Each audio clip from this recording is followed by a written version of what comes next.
In reviewing the evidence, my co-author Wallace Henley and I decided that there were three central points that we needed for God and Churchill, three reasons why we wrote the book. The first was to disprove the erroneous belief that great-grandpapa was either an agnostic or an atheist.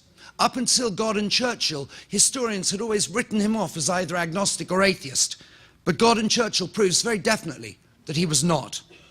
The second was to use the already well-researched and undisputed historical evidence surrounding Churchill and his life to indeed show that his survival and his success would not have been possible had that high power which Churchill referred to not interfered regularly in his life.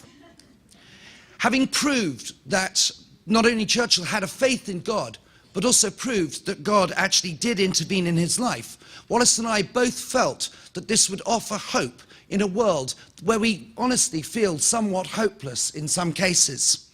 It was hope that if God did intervene in Winston Churchill's life, and it did intervene throughout the Second World War, then it is entirely possible that he is intervening in the world, and indeed in our individual lives today. In order to effectively contradict those many well-respected historians who had written my great-grandfather off as either an agnostic or an atheist, we first had to look at what Winston Churchill himself had to say. "I am not a pillar of the church, but a buttress."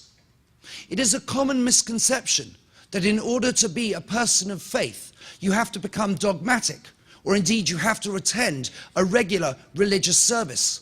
But interestingly enough, the Bible makes no reference to either. "They shall be known by their fruits" is how a person of faith is determined. The Sermon on the Mount was, as my great-grandfather recognized, the last word in ethics. And he said the more closely we follow the Sermon on the Mount, the more likely we are to succeed in our endeavors.